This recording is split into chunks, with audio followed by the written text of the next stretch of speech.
Hi everyone, welcome to my studio. It's Thursday night, it's time to learn something different. And tonight what are we going to do? We're going to talk about batting. Batting is an essential part of quilting. It's the middle layer of a quilt sandwich, which is usually front, batting, backing. And it's very important. And there's so many choices, it's almost mind-boggling. So what do you pick? So you have batting. What is batting? Well, I'll tell you what batting is not.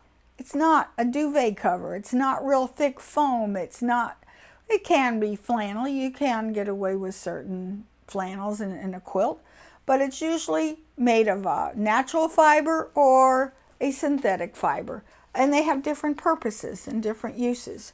So it can be mind-boggling. There's a lot of really good brands out on the market. Comes to mind is the Warm Company, which makes the Warm and Natural. There's Pellon, which makes different kinds. Hobbs is one of my favorites. So is Quilters Select. Fairfield is really nice. Mountain Mist. There's some others out there. I also like Matilda's Own. Leave in the comment section below what is your favorite type of batting and why and how you use it. We can all learn from each other, right? Okay. So there's different fibers. There's natural fibers and there's synthetic fibers. And the natural fibers, you'll find them made out of wool, cotton, silk, bamboo. And I've even seen a couple of them that are made of hemp. Well, that's usually in the upholstery industry. For synthetics, they're usually a polyester for 99% of the time. You can get Dacron, which is a type of polyester, but again, that's usually for the upholstery industry. We're just talking about home quilting. How quilts were originally made is they didn't have a heavy batting. They usually had loose fibers, bits of cotton, bits of wool, bits of all kinds of soft things, cotton balls, whatever. And they would put them in between the two layers and as straight as they possibly could. And then they would quilt through it. And it was usually what they call channel quilted, which meant you had rows and rows of stitching, and the batting was just you'd stitch a row and you'd place some wadding or whatever inside of it, and then you'd stitch another row. The problem with that kind of quilting is that it wasn't very stable. You would get a lot of lumps and you would get migration, which means if you held it up, it would fall to the other side. It wasn't very stable. And like I said, it usually had a lot of lumps and bumps and inconsistency in thicknesses. However, they were usually pretty warm. They usually had to be quilted 1/4 of an inch to 1/2 an inch apart in order to prevent all those problems from happening. How is it made today? There's usually two types of manufacturing. It's either going to be needle punched or it's going to be bonded. And then modern batting, you have needle punch. And then you have to pick between scrim or no scrim. What's scrim? Scrim is like a really, really light interfacing, and it can be as thin as, say, gauze, really super thin. Not gauze. Gauze is a woven fiber. It's a non-woven material. Much like the thinnest interfacing you can find is what scrim usually is. And of course, heavier and denser needle punched batting, it can have thicker scrim, making it more dense and more stiff. Then bonded, you get either thermal or glued, okay? Thermal means that they take the fibers and they put them on the table, and then they take heat in order to bond those layers together. And then if it's a resin, if it's glued, then they use resins on both layers, on the top and the bottom, and they are usually left to dry and then cured, and that's how the quilt batting stays together. The bonded ones look the same on both sides. You can't tell one side from the other. Also, bonded is a lot softer and fluffier. If you're a hand quilter, then it's easier to needle through, and it will come in all different lofts, which is the thickness and densities. It can be really, really thin, or it can be really, really thick that you would use in trapunto. The nicest thing about bonded is that it holds their shape better. So if you've got a square quilt that you want to hang, it's going to be more stable. So the squares corners will stay nicer, it'll hang straighter and stay flatter, and also doesn't shrink. That's the big advantage to the bonded fibers, especially the synthetic ones. Okay, how they do the thermal. The thermal is a low heat melt. The problem with thermal is that it can break down, the batting can break down with washing and drying in the dryer, so you have to be careful how it's dried. It can beard. What's bearding? Bearding means that when the needle goes through the fabric, then what happens is that the thread and the needle push that batting all the way through to the back, and it looks like you've got little, like lint on the wrong side of your quilt. That's what we call bearding. And thermal batting can beard fairly badly. Okay, a resin means that the glues are applied to either side, and then the batting is allowed to dry and cure. You can't tell one side from the other. It's rather flat. It comes in different thicknesses as well. It's a lot more resistant to bearding, but all of them are going to beard a little bit. They're cloud-like, they're soft, they usually have a higher lift. They're less effort to hand quilt. That's the big thing. It's as breathable and as absorbent as natural fibers as well as the polyesters. Okay, the needle punch. Needle punch, you can tell the difference between one side and the other. I've got different kinds here. Here, this one is a cheaper brand. And you can see it's kind of nubby on this side and flatter on this side, which I suspect that the flatter side has got the resin on it. But if you're not sure, take a hot iron and touch it, okay? We're fine. It's sliding. You don't feel any resistance at all. I'm going to turn it on the other side. It sticks. Not a lot, but it sticks. Scrim is usually made of polyester, and therefore it tends to melt. So therefore, if you're not sure, take a corner of it with a hot iron, and then you will absolutely know, and then maybe mark it with a chalk or whatever. Because it's got the scrim, what the scrim does is it holds it together better. It also will resist bearding if you use it with the scrim side towards the back of the quilt, because then the fibers will stick to the scrim rather than going all the way through to the back of your quilt. It's harder to needle through. This is better for machine quilting. It is not very good for hand quilting. It's hard to stitch through this scrim. It's great for washing, and it's good under heavy use, which is why I like this. They again make this in different densities. This is one of the cheaper ones, and it's kind of thin. I don't know if you can tell, but it feels thin. It's got some good drapeability, and drapeability means how well it drapes over the body. The thinner it is, the better it's going to drape. It's not so much an issue if you're going to be making wall hangings or bed covers, because that's not an issue. It is more of an issue if you're going to be making quilted garments, because you want them to mold to the body rather nicely. So this one is the cheapie. Here's another cheapie. This is the Joann's Specialty. Right here, again, it's a little nubbier. It has some stretch to it. I don't recommend this one's got a lot of stretch to it. So this is one that I would not recommend if you're going to use a large quilt as a wall hanging. And if I were making even a small wall hanging, I would be mindful of the stretch, because I would probably, like, it's hard to see, but if I take it this way, I have hardly any stretch. But if I take it this way, I have much more stretch. So therefore, if this were wall hanging, I would make sure that I would quilt it with this side at the top, going up and down, just to hold its shape better. Now, if you're making a wall hanging, I would prefer using a bonded product, because a bonded product is going to keep its shape. It's not going to grow as it gets older, as it hangs a long time. The corners are squarer, things hang straighter with a bonded batting. Okay, then you've got some really nice thick ones. The warm and white are also needle punched, but they're thicker and they're denser. This one is a very dense one, This is warm and natural. It's thicker. It almost feels like felt. This one is warm and white, but it's a lighter weight. It too, see, it too has stretch. Again, this is not one. If I were using this as a show quilt, which don't use this for a show quilt, because this is going to stretch out. Okay, what does that mean when it stretches out and it's like a show quilt? Then what happens is as that quilt hangs, it's going to grow.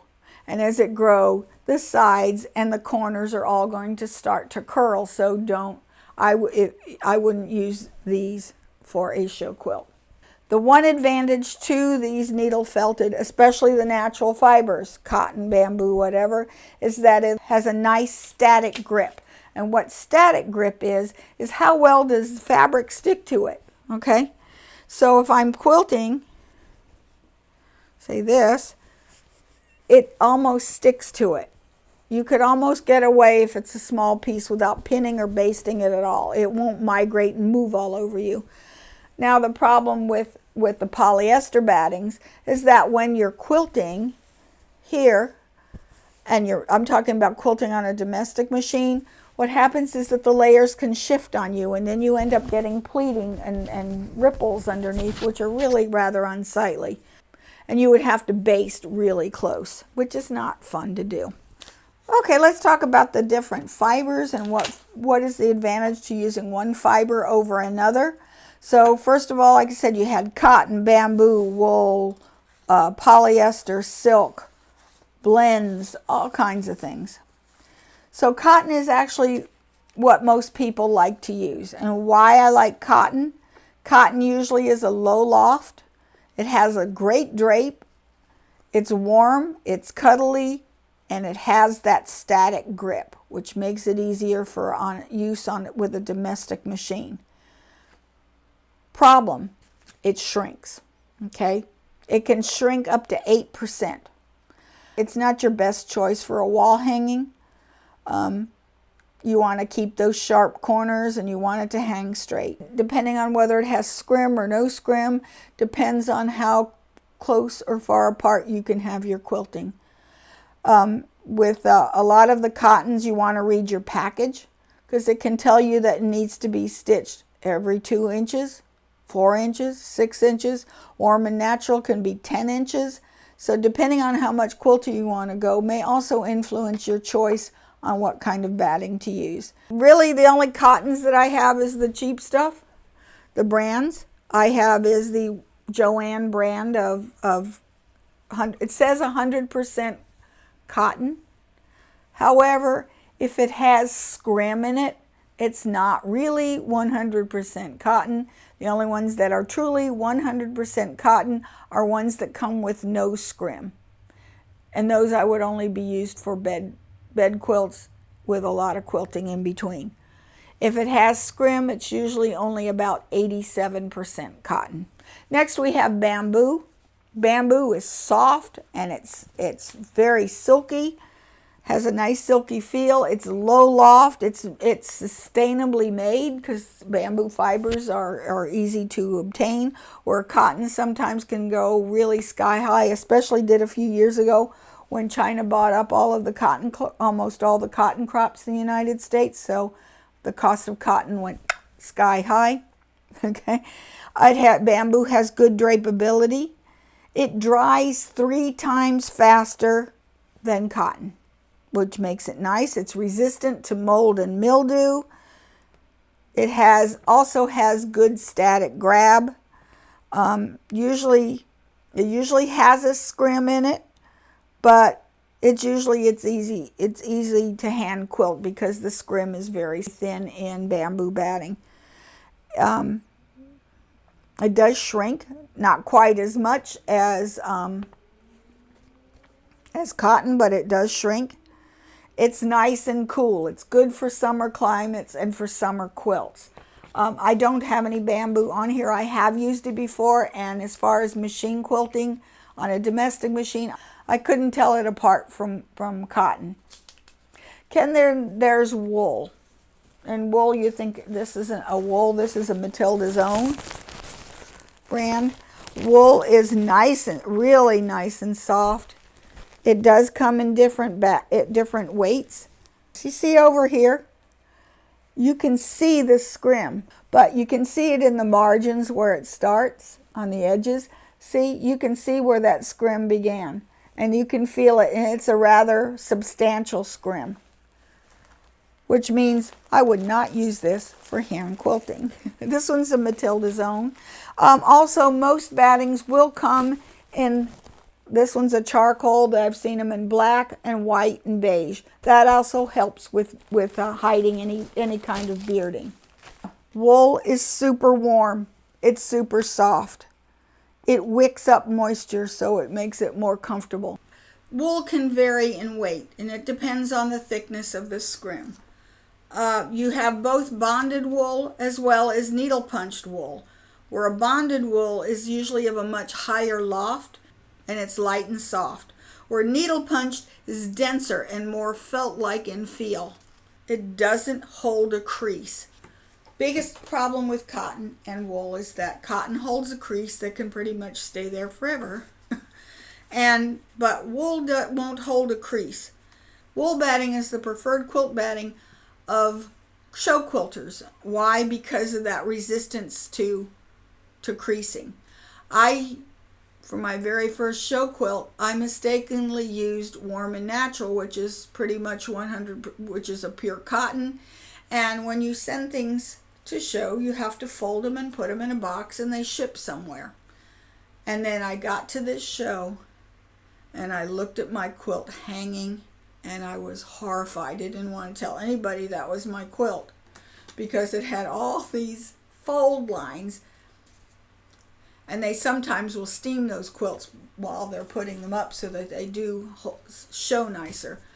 It looked like I had kept it crumpled in a box for 50 years. It was so awful looking. So that was the last time I used cotton in a show quilt. Okay. That wasn't wonderful. Why does the wool batting resist creasing? And that's because the fibers are a spiral shape as they come off the lamb or the sheep. So therefore, that's why it doesn't hold a crease. Beware washing wool quilts, because wool felts. As it's washed and handled or tumble dried or whatever, or moved a lot, those spiral fibers interlock together and they end up felting. So you end up with like a thin piece of cardboard in there. You have to be careful of washing. Because of that felting, it can also cause lumps. So when you wash it, and don't ever put it in a dryer. Oh, no, no. You have to be mindful. If somebody is severely allergic to wool, then it's a problem, and can be a problem even though it's covered on both sides by a cotton batting and a topping. I'm allergic to wool, but not severely so. Wool batting inside of a quilt doesn't bother me, but some people are hypersensitive. I do know that when I work on wool, that I will take pieces of fabric and fold it over so that when I'm handling it, I'm not touching the wool. It's not a real big problem for me. I just get itchy and my hands turn red. It's okay. It's great for hand quilting, especially the bonded, because it has a little bit of lanolin still inside the batting, so therefore that lubricates the needle as you're hand quilting through it. It's good for machine quilting.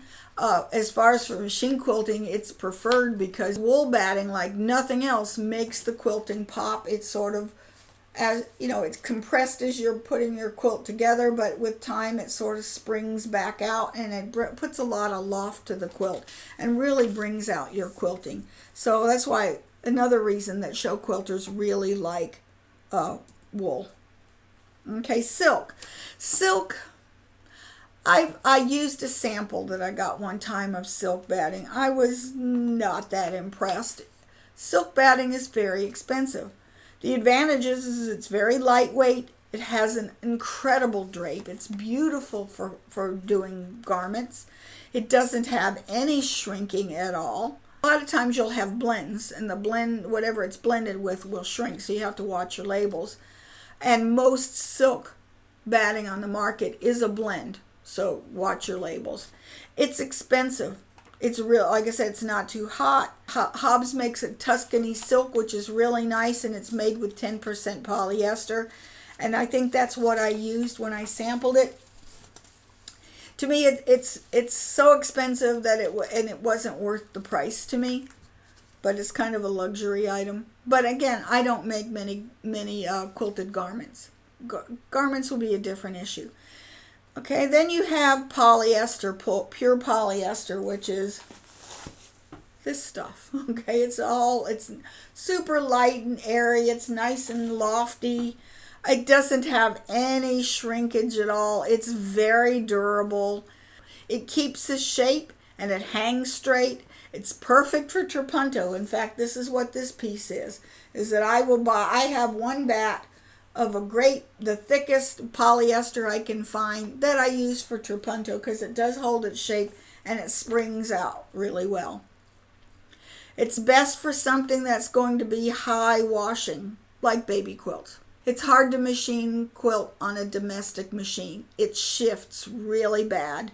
You can quilt polyester batting about 12 inches apart. That's usually pretty good. That's why it's great for tied quilts, and that's really all I've used, a pure big thick polyester. I have used a really thin polyester like this one. This is Dream Poly, Quilter's Dream Poly. It's very, very thin, and this is great for hand quilting. It's easy to needle through. I have used that. Okay. Then we have blends. What you don't like for a particular fiber, a blend may solve that problem.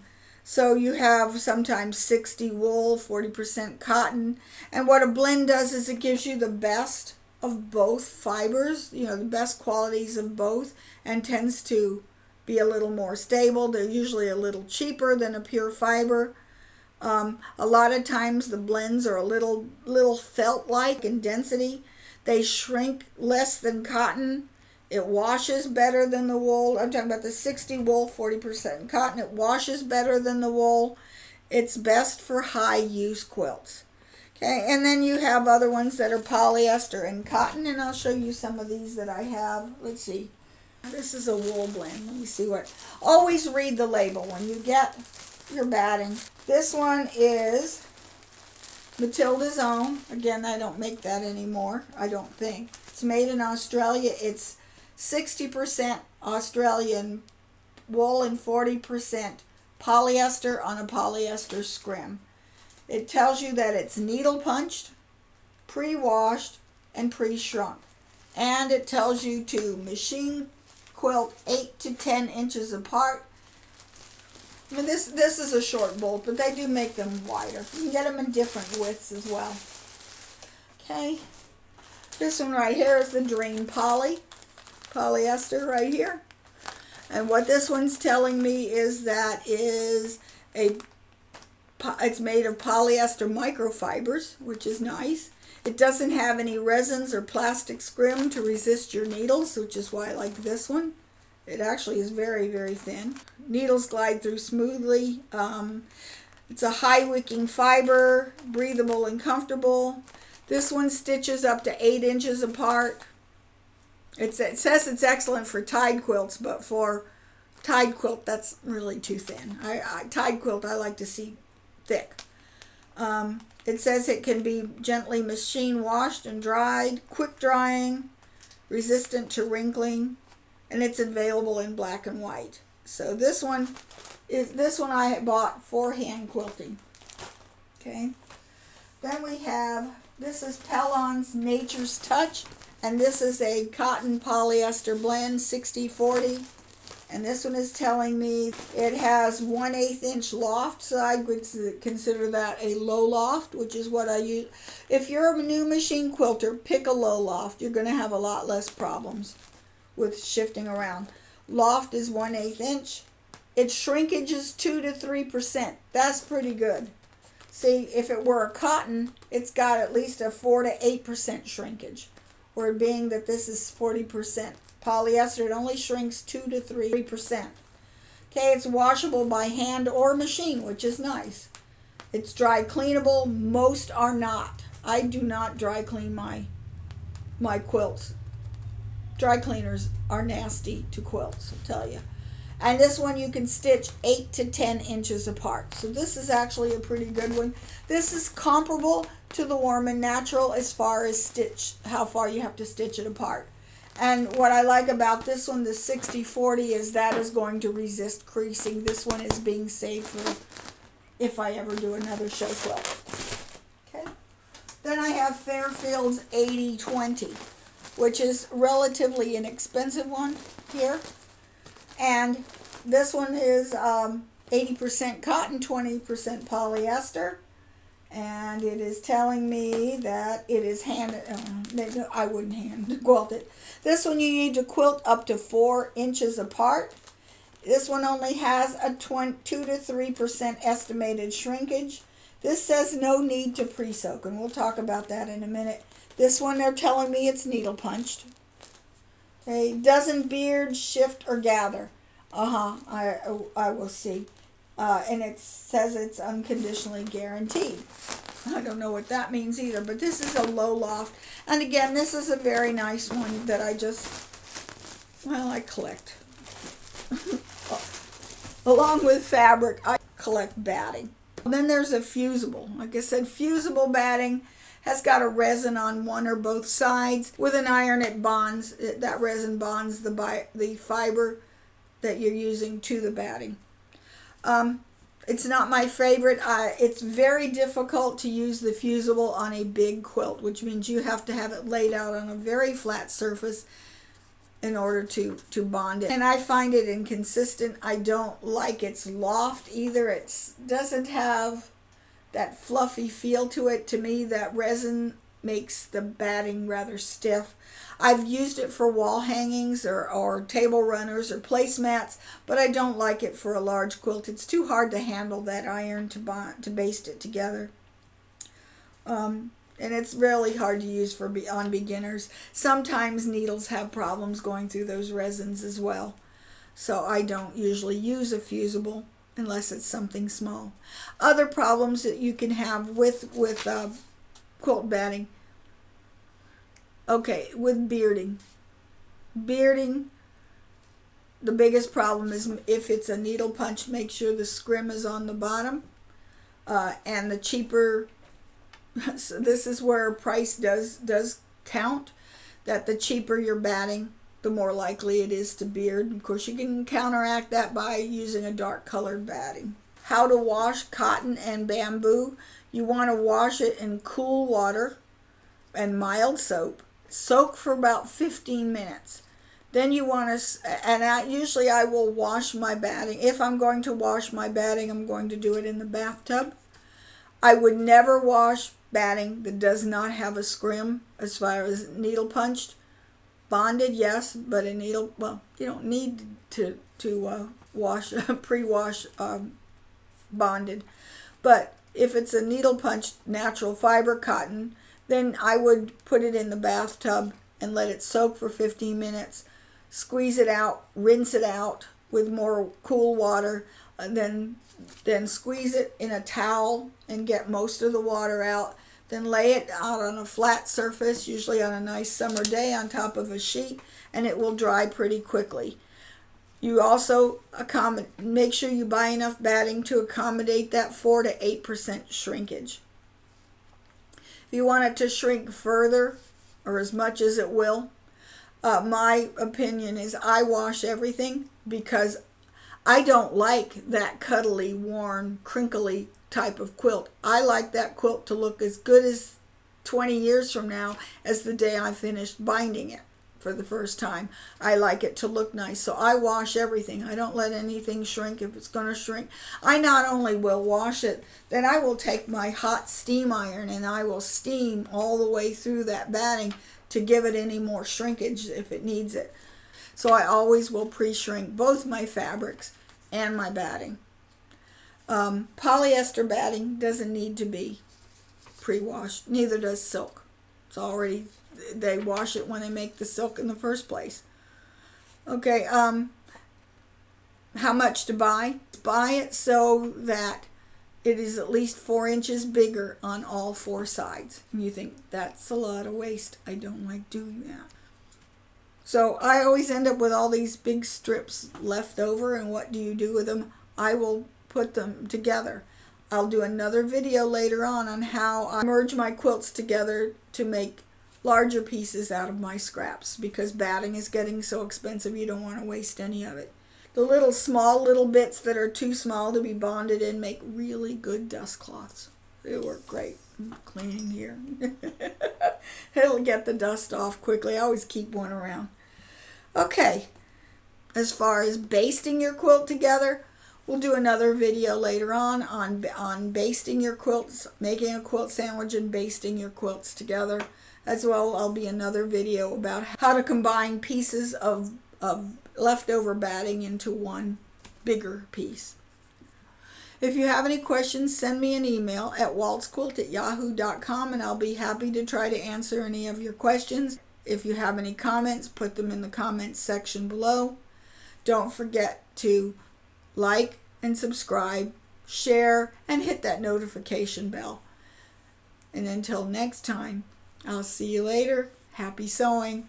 Bye, guys.